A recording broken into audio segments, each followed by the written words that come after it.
Hello everyone and welcome back to my channel. For today's video, I'm going to be showing you how I did my daughter's knotless braids. This style is super easy, super cute on kids, super cute on adults, and it's a great protective style. So if you are interested in the details on how I completed these knotless braids, make sure you keep on watching.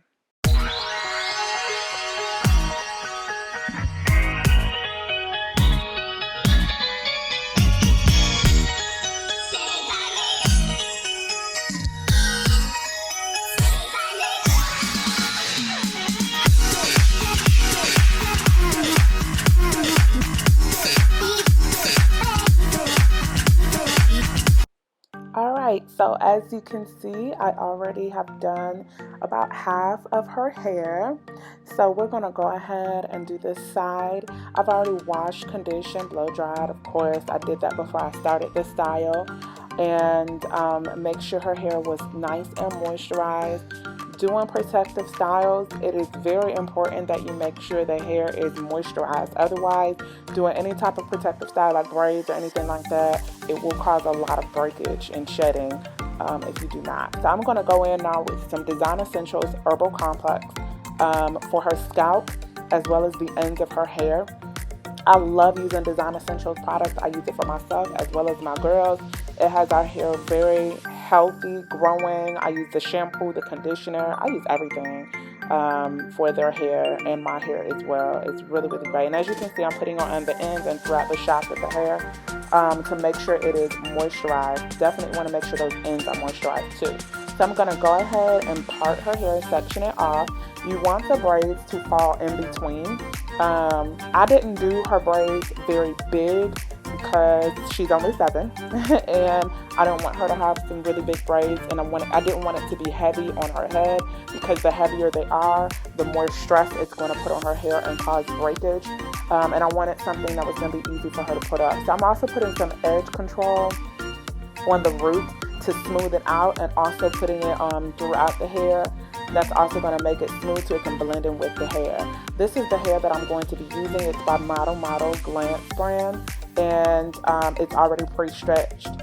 So we're going to go ahead and get started. I'm going to section off into like 3 sections as if I'm doing a regular braid, and I'm going to begin braiding it, and I'm going to braid it about like 3 times.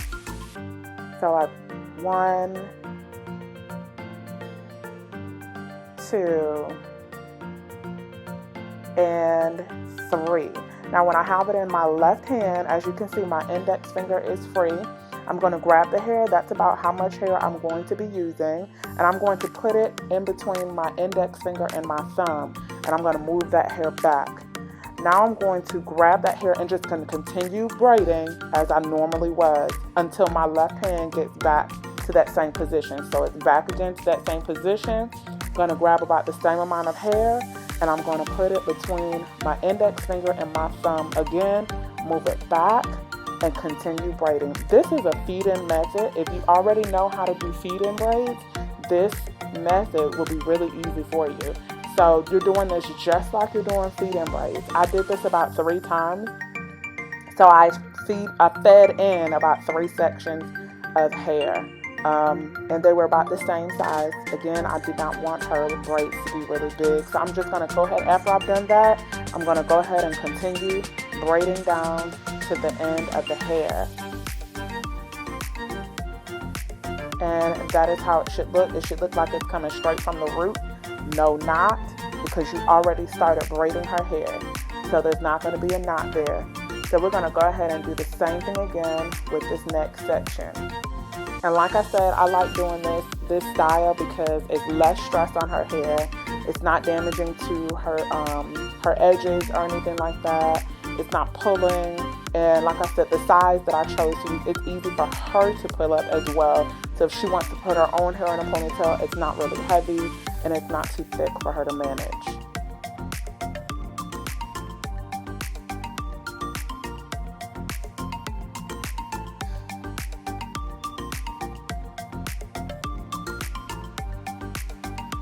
So I'm going to continue with the same method and process.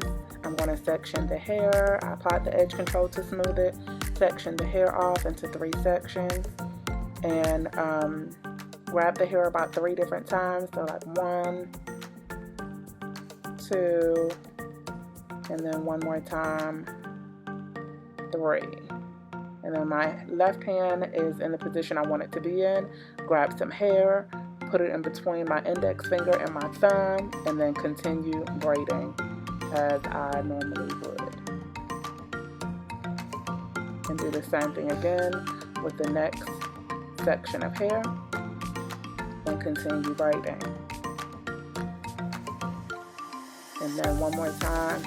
Now, how much hair you add is totally up to you. That all depends on how thick you want the braid to be, and also it depends on how long you want the braid to be. Of course, the more you keep adding hair, the longer the braid is going to be, and how much hair you grab is going to determine how thick the braid is going to be. So it's completely up to you. Like I said, my daughter's only 7, so I did not want it to be really long, and I also didn't want it to be really thick. I want it to be good and manageable, something that she can manage to do herself. I do recommend the hair that you use, whatever braiding hair you use, I recommend that you have it already sectioned off ahead of time. I did get a rack to separate the hair. I'll put the link. I ordered off of Amazon. I will put the link in the description box for the racks that I use. It's actually, I think, for thread spool rack or something like that. But I put the link in the description box, and it was really helpful for me to stay organized and making sure that I already had the hair already sectioned off, so I could just grab it and keep going. I didn't have to stop and grab hair from a bundle or anything like that. Also, the hair that I used, it came with 4 bundles. I used about 2.5 bundles in her hair to complete this style. Of course, if I was doing an adult's hair, I probably would have used more hair because the hair would have been probably longer and also thicker. So I'm showing you guys again, slow it down one more time, this method, and then we're going to go ahead and speed it up.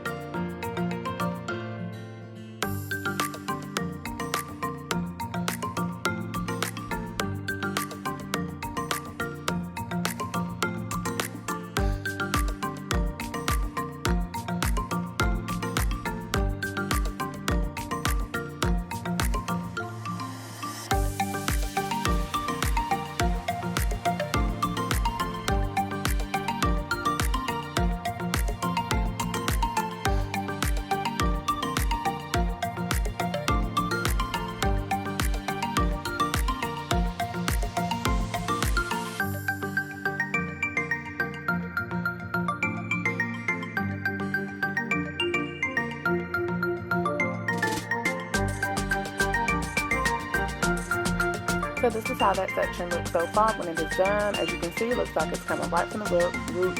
Very natural looking. It won't be a lot of stress on her edges, on her hair, and that is definitely the whole idea. Definitely a good protective style. So we're going to go ahead and continue this method. I'm going to go ahead and speed it up, and we'll look forward to seeing the finished product.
the finished product. I did dip her ends in hot water so they can have a nice smooth end to it.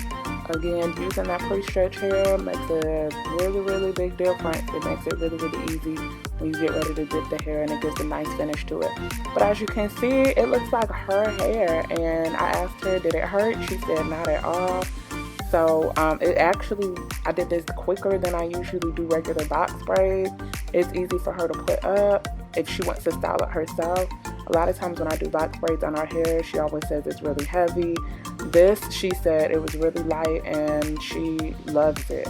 Again, it's a great protective style because it eliminates how much stress is put on the hair, and it's not pulling the hair as much as it does with regular box braids. So yes, I absolutely love this. I wish I could do it on myself, but I don't know about that.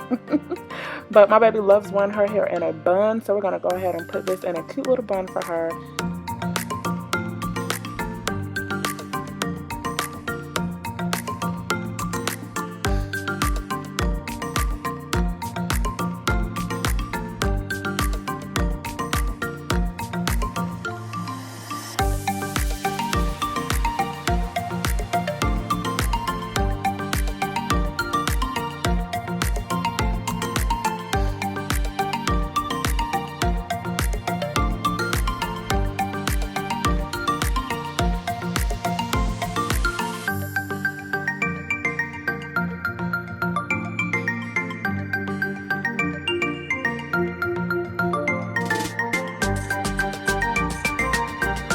Alright guys, that is all for today. Thank you so much for tuning in. As always, please make sure you like, comment, subscribe, and share this video. Thank you so much for tuning in, and as always, until next time, y'all be safe.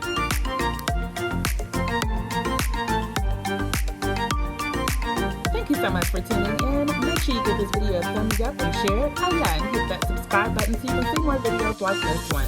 Hit that bell button too so you can receive notifications of new videos that are posted.